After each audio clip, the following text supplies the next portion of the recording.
Conférence de Rav Nahum Diamant de Bnei Brak. Cette conférence a été traduite de l'hébreu en français par mesdames Simcha Ben-Tata et Ruth Ben-Simon d'Aix-les-Bains. Ce cours a pour thème l'éducation des adolescents. Je pense que la période la plus difficile dans l'éducation est celle de l'adolescence, c'est-à-dire la période qui couvre les tranches d'âge de 14 ans à 18 ans. C'est l'âge où l'enfant est en train de devenir un adulte. Avec un jeune enfant, les problèmes sont plutôt d'ordre technique. Il faut par exemple se lever la nuit, il faut utiliser ses forces pour habiller l'enfant, lui apprendre la propreté, le savoir-vivre, combattre son insolence, sa paresse, lui donner envie d'étudier, chaque âge ayant bien entendu ses problèmes particuliers. Mais avec un adolescent, les confrontations sont plus sérieuses et plus profondes. Il s'agit là d'un combat mental, et la difficulté première vient de ce que l'adolescent a une personnalité mouvante et contradictoire. Il est à la fois adulte et enfant, c'est-à-dire qu'il y a des choses en lui qui ont mûri et d'autres qui sont restées au stade de l'enfance. Représentons-nous cet enfant d'un point de vue physique. C'est un âge où l'enfant n'est pas beau, il est même souvent disgracieux. Le visage est encore celui d'un enfant, et pourtant, il peut y avoir des éléments dans ce visage qui sont devenus adultes. Par exemple, le nez, les oreilles ou sa taille peuvent être celles d'un adulte. Et ce mélange rend l'enfant étrange et risible. Et bien, de la même manière que ce mélange existe physiquement, eh bien, il existe aussi sur le plan psychique, intellectuel, affectif et moral. C'est une période donc où l'enfant est en difficulté avec lui-même, car il ne sait pas lui-même s'il est grand ou s'il est petit. De nombreux conflits surgissent à cet âge-là entre les parents et les enfants, parce que les parents ne comprennent pas ce qui se passe dans la tête de cet enfant. Ils ne comprennent pas la contradiction dans laquelle il vit. Ils discutent avec leur enfant, tout en pensant dans leur tête « Que peut-il bien comprendre de ce que je lui dis ? Il est encore bien jeune, il n'a que 15 ans ou 14 ans ou 16 ans, et moi, sa mère ou son père, je suis plus apte à décider pour lui. J'y vois plus clair parce que j'ai de l'expérience, de la maturité, et je sais ce qui est bien pour lui. Quant à l'enfant, lui, il pense, dans sa tête, que me veut-on ? Je suis bien assez grand, je suis responsable, je sais ce que je veux, j'ai le droit de décider par moi-même, il s'agit de ma vie. Mon père, ma mère, que peuvent-ils comprendre ? Ils sont complètement dépassés par les problèmes de ma génération. Ils ne peuvent pas m'aider. Et si vous me demandez qui a raison, des parents ou de l'enfant, je vous répondrai que tous les deux ont tort de penser comme ils pensent. Pourquoi cela ? Parce qu'en pensant ainsi, chacun d'eux fait preuve de la même fermeture d'esprit, du même refus de considérer la position de l'autre. Les parents viennent avec leurs arguments, non pas pour comprendre, mais pour combattre, pour imposer, pour vaincre. Ils ne veulent pas considérer avec lucidité la distance qui les sépare de leur enfant. Ils ne veulent pas voir la différence qui existe et qui est réelle entre les générations. Chaque génération est différente de la précédente, et cela on ne saurait le nier. Et pourtant, cela n'empêche pas les parents de juger la conduite de leur enfant avec les mesures qui avaient cours dans leur propre génération. Ils lui disent « Quand j'avais ton âge, j'étais comme ci ou comme ça », ou « Je faisais ceci ou cela ». Et l'enfant répond « Mais quand tu avais mon âge, le monde était différent ». L'enfant ne comprend pas l'insistance maladroite de ses parents. L'enfant n'arrive pas à voir que bien qu'il ait grandi physiquement, qu'il ait mûri sur un certain plan, qu'il est resté encore par bien des côtés un jeune enfant, et qu'il a donc encore besoin d'être guidé par ses parents. Il est encore irresponsable, parce que le propre de l'enfance, c'est de ne voir que le présent, que l'intérêt immédiat. Non, l'enfant n'a pas la conscience du futur. Il ne sait pas apprécier les conséquences de ses actes et de ses choix. Il n'a donc pas, comme il le pense, une vue juste de sa situation. Il est même très loin de la vérité, et donc on ne peut le laisser choisir et décider tout seul. Avant de poursuivre sur ce sujet, j'aimerais m'étendre un petit peu sur le phénomène des générations, de la distance et de la différence qui sépare une génération d'une autre génération. Prenons l'exemple courant d'une famille qui a un adolescent de 15 ou 16 ans. Les parents ont alors, disons, une quarantaine d'années. 25 ans donc les séparent. Il y a 50 ans, ces 25 années représentaient effectivement un décalage d'une génération. Mais de nos jours, on peut dire, sans exagération, que ces 25 ans représentent une différence de plusieurs générations. Et je vais m'expliquer. Il y a 7 ans de cela, j'ai été rendre visite à mon rave qui habite à Kfar Hasidim. Et la conversation a porté très vite sur les problèmes d'éducation. Et le rave m'a dit, tu dois savoir qu'il y a des périodes dans une yeshiva. Quand je suis rentré moi-même dans la yeshiva, c'était entre les 2 guerres mondiales. Et que l'on rentra au début du cycle ou à la fin de ce laps de temps, rien dans la yeshiva n'avait profondément changé. Le caractère, la direction, les relations entre les individus, le niveau moral des élèves, tout était pareil. Et lorsque nous avons fondé la yeshiva à Kfar Hasidim, je peux dire que les choses ont changé. Les 10 premières années constituent en eux-mêmes une époque. Et puis nous avons remarqué que ces périodes devenaient de plus en plus courtes, car le monde avait considérablement changé, et les jeunes qui entraient à la yeshiva étaient différents des jeunes qui y étaient déjà. Ils avaient d'autres problèmes, d'autres questions, d'autres aspirations. Cette conversation a eu lieu, je vous le rappelle, il y a 7 ans déjà.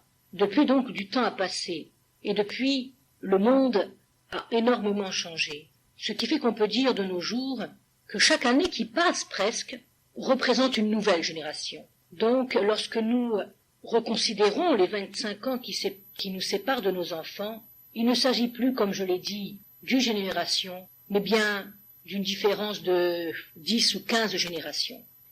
J'ai connu un juif à Petar Tikva, un homme qui venait d'Allemagne et qui était très réputé en tant qu'excellent éducateur. Et on venait souvent le consulter pour bénéficier de ses excellents conseils en la matière. Il est mort à l'âge de 95 ans.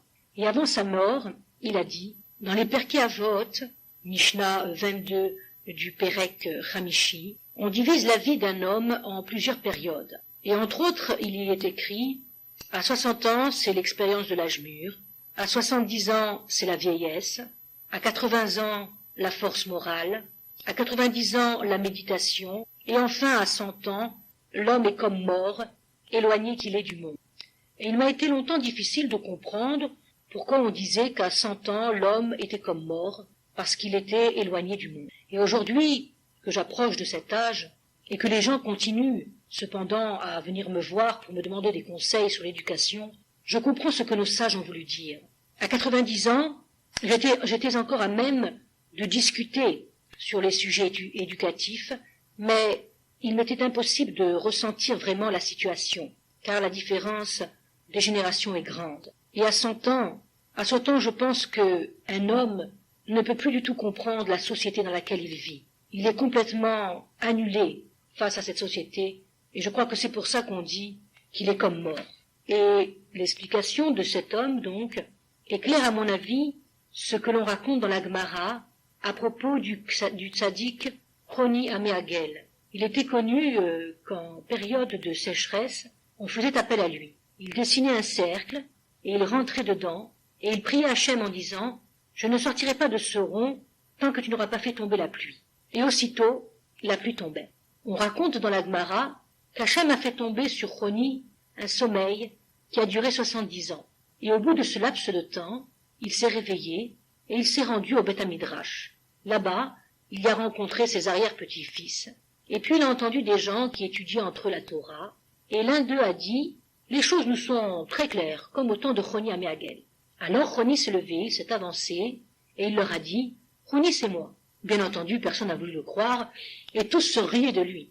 Alors Roni a pris Hachem, il lui a demandé de le prendre en pitié et de le faire mourir. Et Dieu a eu pitié de lui. Alors on pose la question, pourquoi Roni a-t-il demandé à Hachem de le faire mourir? Pourquoi n'a-t-il pas plutôt prié pour que les autres le croient? Et Rav Shmuel explique, parce que finalement, Roni a compris que cela n'aurait rien changé à la situation si on l'avait cru. Il a bien senti qu'il n'appartenait pas à cette génération, qu'il ne comprenait pas ces jeunes-là, et que eux non plus ne pourraient pas le comprendre. car chaque génération a besoin d'hommes qui soient de leur propre génération pour les comprendre et pour les diriger. On raconte toujours à ce propos que le grand rabbi de Gour, lorsqu'il est devenu rabbi, il a tout de suite changé beaucoup de choses qui avaient été admises du temps de son rave. Et ces chassidim lui ont demandé, mais pourquoi changes-tu tout cela? Et le rabbi de Gour leur a répondu, si Hachem a repris le rave, c'était que son époque était terminée. Maintenant, c'est une nouvelle époque. Et chaque génération doit avoir ses propres dirigeants. Et on doit se fier à eux seuls, car ils peuvent les comprendre. Après cette longue parenthèse, nous allons revenir à notre sujet. Nous voyons donc, d'après tout ce qui a été dit, que la différence des générations est quelque chose de réel, qu'on ne peut pas la nier. Aussi, il ne faut pas chercher à juger à tout prix son enfant d'après des données qui avaient lieu dans notre génération. Pourquoi cela? Parce qu'il nous est bel et bien impossible de nous comparer à lui. On peut se poser la question, pourquoi donc, sachant cela, est-ce qu'on continue tout de même à agir ainsi? Eh bien tout simplement par égoïsme, par paresse. Cela nous est beaucoup plus facile de demander à l'enfant ce qu'on se demande à soi-même et de ne pas voir la différence, la distance qui nous sépare. Un jour, un père m'a téléphoné, il était dans le désarroi, il ne savait plus quoi faire avec son fils. Celui-ci sortait avec une jeune fille, et cette jeune fille ne correspondait pas du tout à ce que ses parents désiraient pour lui. Alors très vite, l'enfant, pour éviter les discussions, s'est mis à mentir et à voir cette jeune fille en cachette.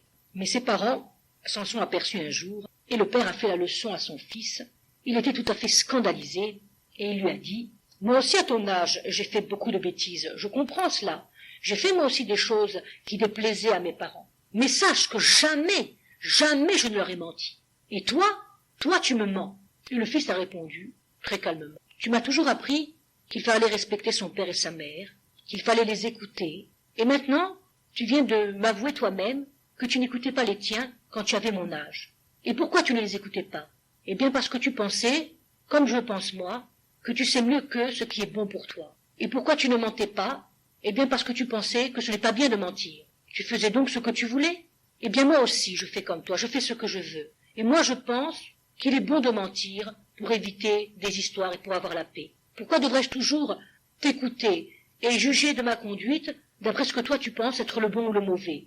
Si chacun a le droit de faire ce qu'il pense et ce qu'il veut, eh bien ce n'est pas à toi de me dicter ma conduite et de fixer les limites. Le père s'est trouvé bien embarrassé et il n'a su que répondre. Il m'a donc téléphoné et il m'a dit « Que faut-il faire devant un tel cas? Comment faut-il se comporter? Que faut-il dire à cet enfant pour qu'il nous écoute?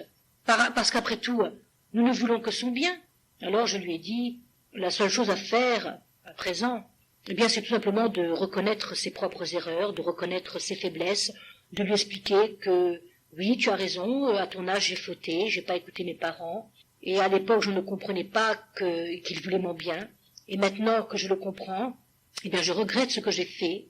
Je pense que nous devons cesser de permettre à nos enfants certaines choses parce que à leur âge on se les était permises, et de leur interdire d'autres sous ce même prétexte. Ce n'est pas là la voie de la justice et de l'éducation, mais la voie de l'égoïsme. Il faut comprendre que ce qui guidait nos actes, notre jugement avant, et ce qui les guide maintenant, eh bien c'est toujours mon ego, mes désirs, et non pas le bien de l'enfant. Comment devons-nous donc nous comporter avec un adolescent?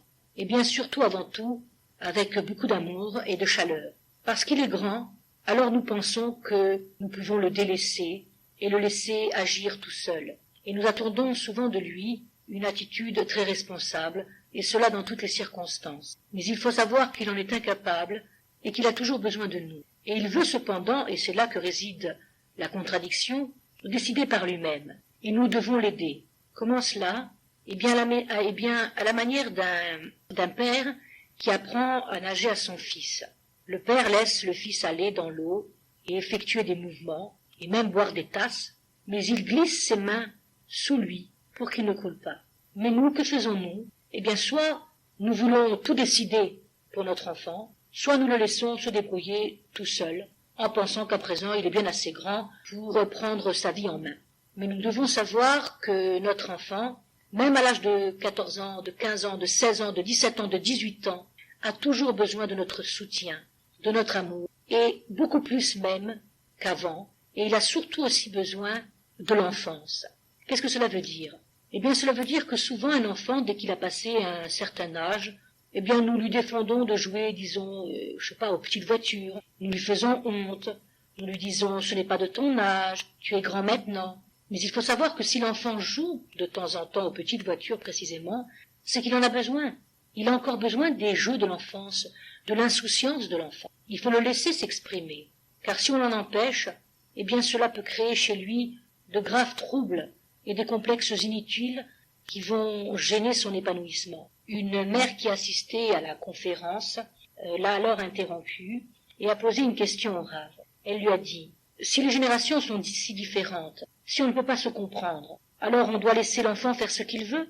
Le Rav à Diamante a répondu « Non, ce que j'attends des parents, c'est tout simplement qu'ils consacrent beaucoup plus de temps à leur enfant à cet âge-là, où ils ont tendance plutôt à le délaisser. Le père, la mère doivent être disponibles pour s'asseoir à côté de leur fille ou de leur fils et pour développer de bonnes relations, parler sur plusieurs sujets différents, mais surtout pas les sujets conflictuels. Et ils doivent essayer de rapprocher d'eux leur enfant, de le coller à eux, de se l'attacher véritablement. Et on peut être sûr que si l'enfant se sent aimé et que lui-même aime ses parents, alors il ne fera pas quelque chose qui peut leur déplaire.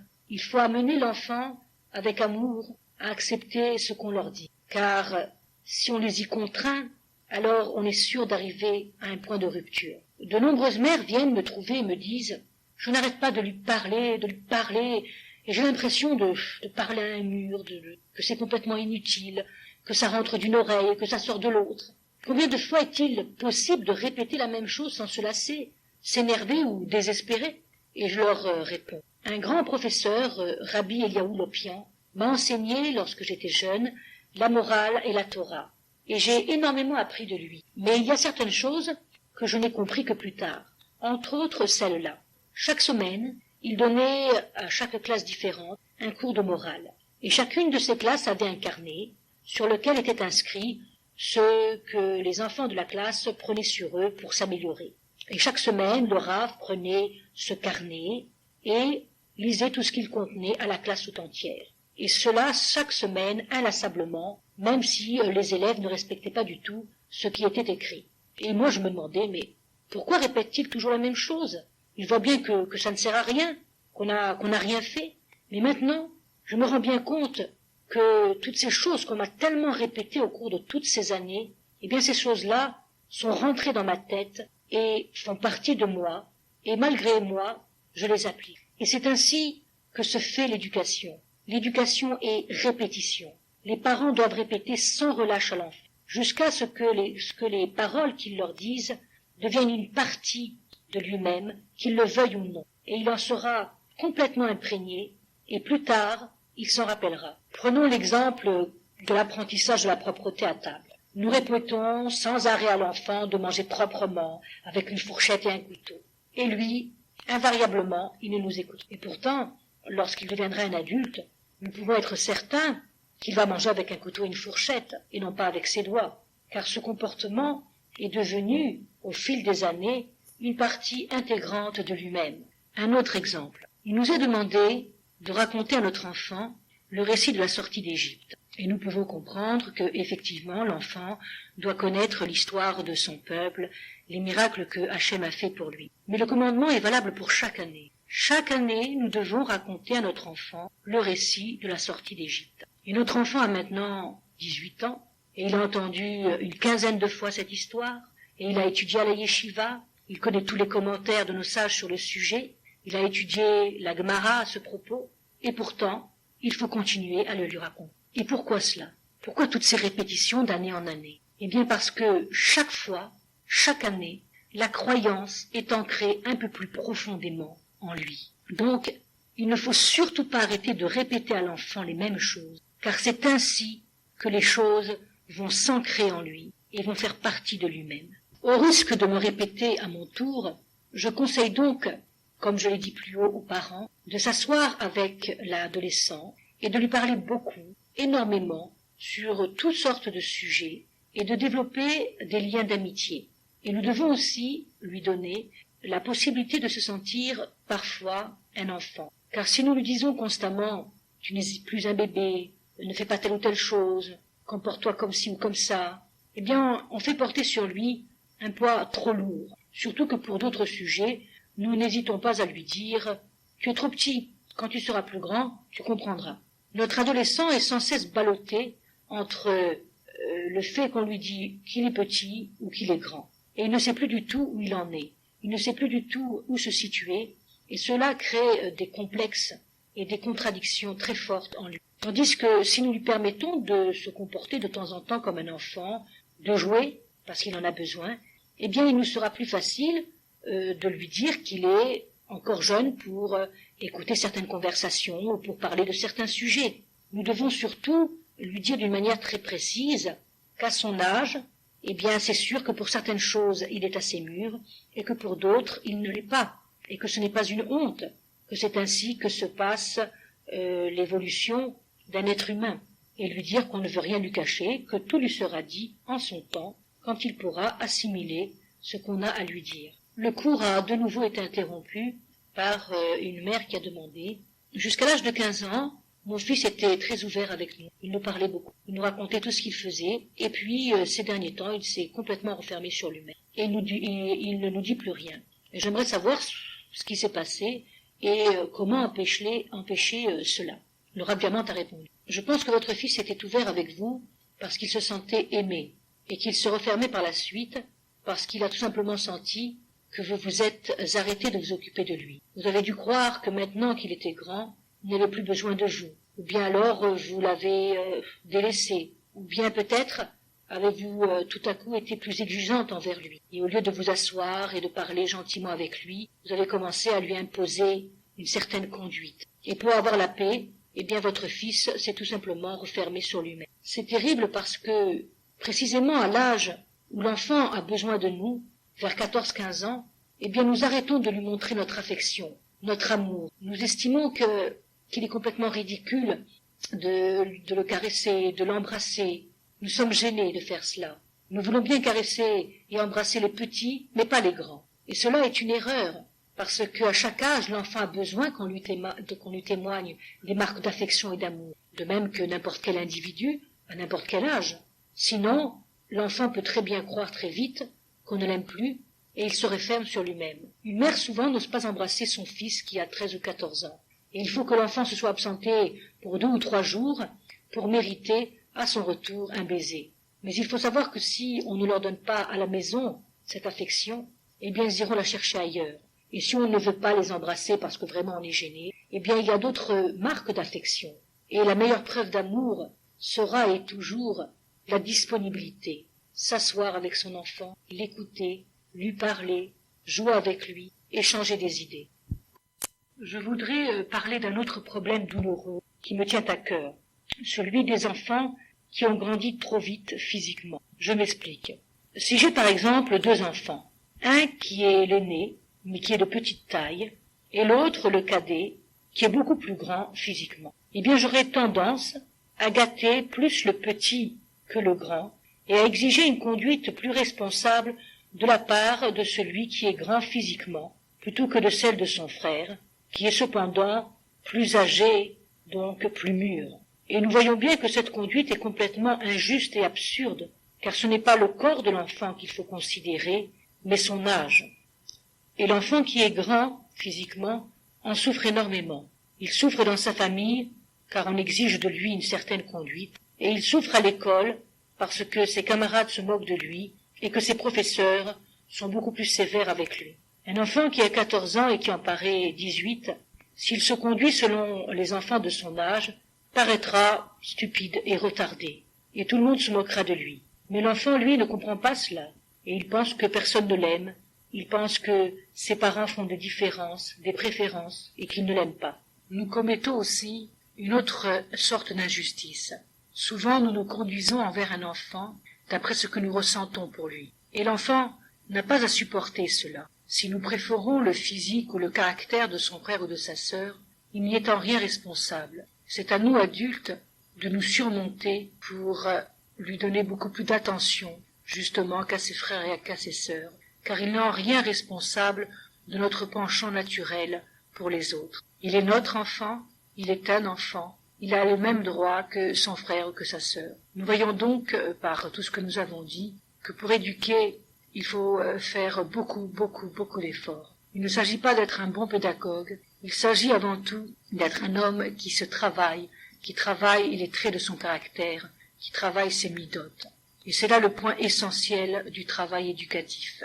Il commence, comme je l'ai dit à plusieurs reprises, par notre propre éducation personnelle. Si je donne moi-même un bon exemple à mes enfants, alors je peux être sûr que les 3/4 du travail éducatif est accompli. Un enfant doit voir son père et sa mère avec des midotes travaillées, avec une personnalité spirituelle et morale élevée.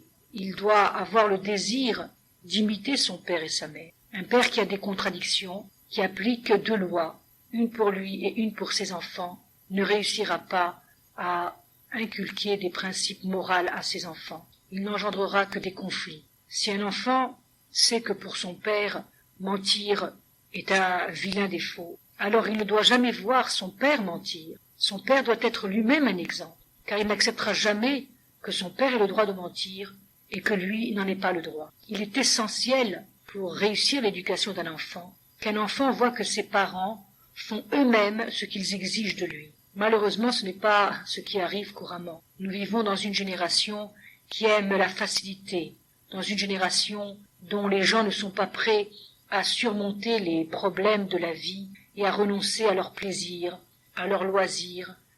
Aussi, cela ne les dérange pas du tout d'éduquer les enfants dans la contradiction. Cela ne les dérange pas que l'enfant voit des choses négatives dans leur maison ou autour d'eux.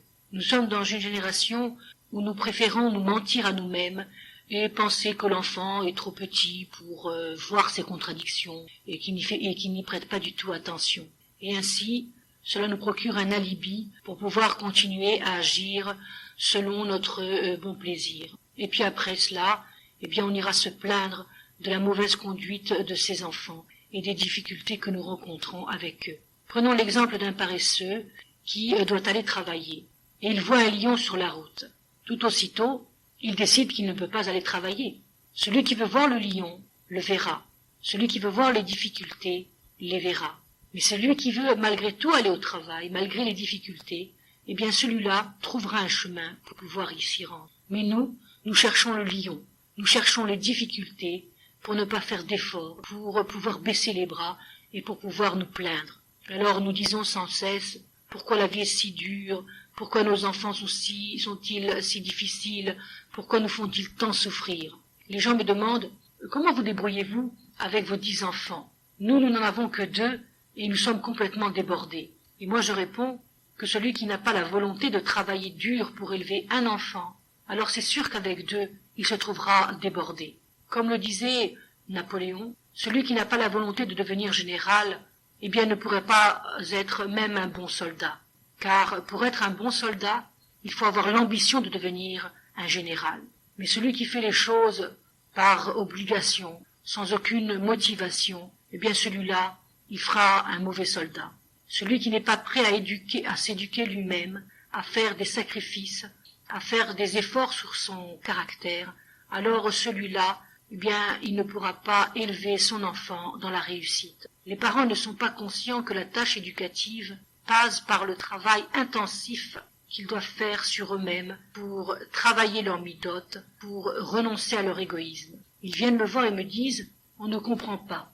Notre enfant est vraiment insupportable et très ingrat avec nous, alors que nous lui avons tout donné, que nous lui achetons tout ce qu'il désire. » Ils confondent faire des cadeaux avec le don véritable qui est la présence.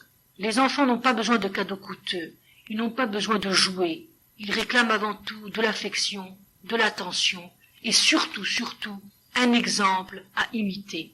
Un enfant est prêt à jouer avec n'importe quoi. Il ne souffre pas de ne pas avoir les plus beaux jouets ou les plus beaux habits, mais il souffre terriblement de l'absence de ses parents, de leur manque de disponibilité et de tous leurs défauts. Pour nous résumer, je dirais que pour réussir l'éducation de ces enfants, il faut d'une part être prêt à s'éduquer soi-même, d'autre part être prêt à leur donner de notre temps, et puis aussi, et cela une chose essentielle, à placer cette réussite en tête de toutes nos préoccupations, en faire le but de notre vie.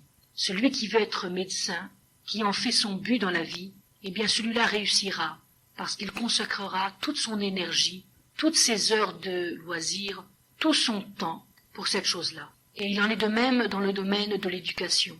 Cela ne sert à rien d'acheter toutes sortes de livres pédagogiques ou alors de demander des conseils à droite et à gauche pour se soulager, se donner bonne conscience. Cela ne sert à rien si nous ne sommes pas prêts à placer la réussite de l'éducation de nos enfants au sommet de nos préoccupations.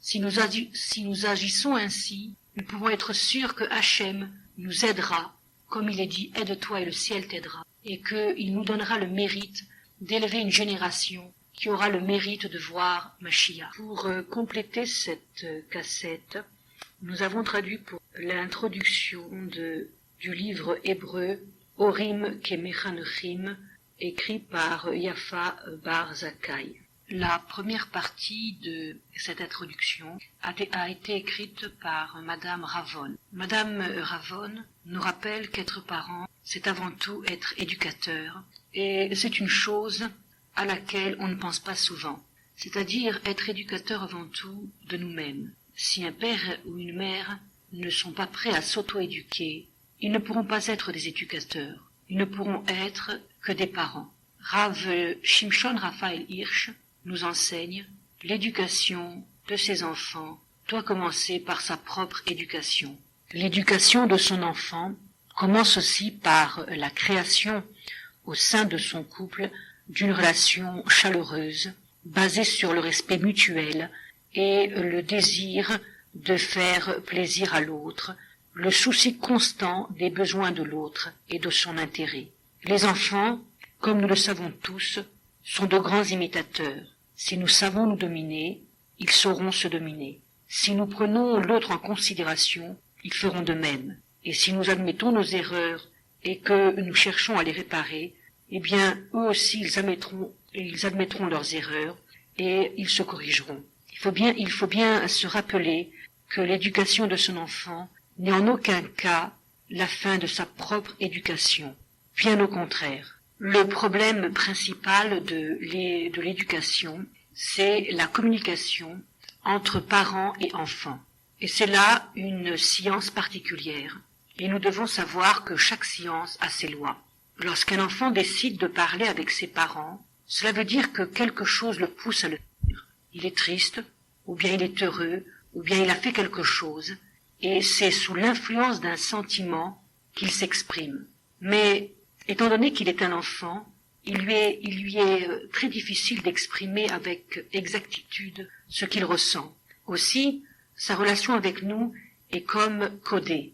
Il nous appartient de l'écouter attentivement et de tenter de décoder le message. Lorsqu'un adulte écoute son enfant, il doit avant tout lui dire ce qu'il a compris et lui demander si c'est bien cela qu'il a voulu lui dire. L'adulte ne doit pas se précipiter comme il le fait souvent pour juger, parler, donner un conseil, extrapoler. Il doit avant cela restituer à l'enfant son message. Il doit être sûr d'avoir bien compris le sentiment que son enfant a voulu exprimer. Car si la compréhension est juste entre eux, alors il y a une possibilité, il y a une base pour trouver une solution. Prenons des exemples concrets. Un enfant vous dit par exemple « Je n'ai personne avec qui jouer. Mon copain Yossi a voyagé et je n'ai rien à faire. » Alors vous lui dites « Tu t'ennuies, tu languis de Yossi. » Vous essayez de traduire avec justesse son sentiment. Et à ce moment-là, l'enfant, comme il voit que vous l'avez bien compris, alors il vous répond « Je vais voir ce que je peux faire pour échapper à cet ennui. » Ou alors, vous avez votre petite fille qui vous dit « J'ai fini de tricoter l'écharpe. Regarde comme c'est beau. » Vous répondez « Tu es contente de ce que tu as fait. » Et l'enfant vous dit « Oh oui. » L'enfant est fier du travail de ses mains et il le fait admirer. Ou bien encore, votre enfant rentre de l'école en claquant la porte et en grondant « Quel prof, quelle école! Il n'y a que des devoirs, il n'y a que des examens, j'en ai marre. » Et vous lui dites tu es écrasé sous le poids du travail, tu n'en vois pas la fin. Et l'enfant répond, oui, c'est trop.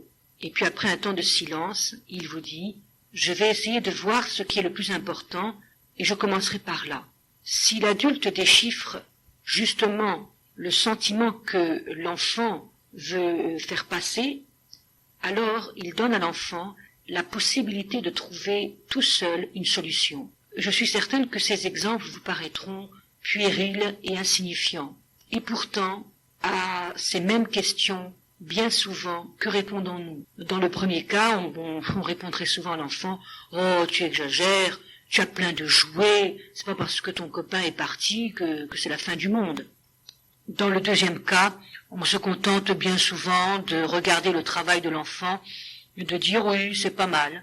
Et puis si l'enfant rentre de l'école et se plaint de son travail, eh bien on lui dit « Tu n'es qu'un paresseux, à ton âge, j'en faisais beaucoup plus, on travaillait beaucoup plus. » Que faisons-nous? Eh bien nous ne déchiffrons pas le message de l'enfant. Nous ne cherchons pas à comprendre ce qu'il veut nous dire.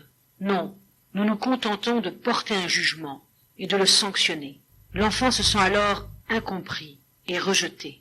Chaque enfant est semblable à une terre fertile. Lorsqu'il se sent compris, c'est comme si nous l'arrosions.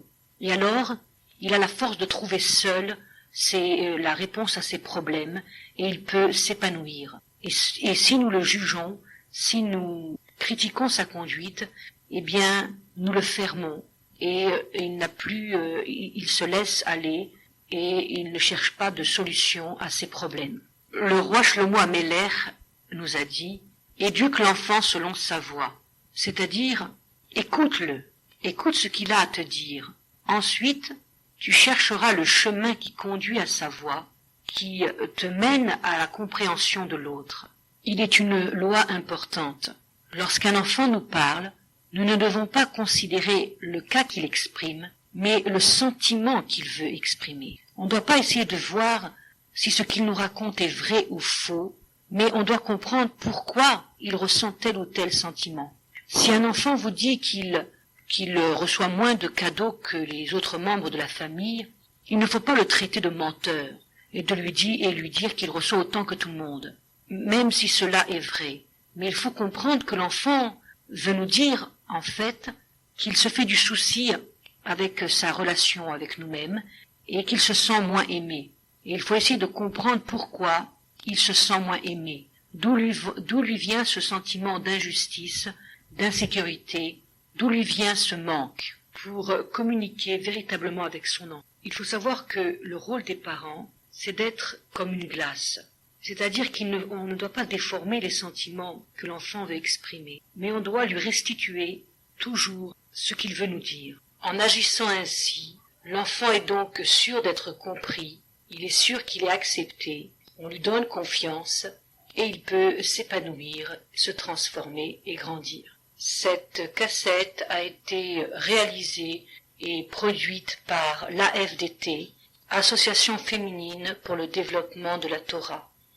Pour tout renseignement, téléphonez à Madame Elbaz, 79 61 33 39 à Aix-les-Bains.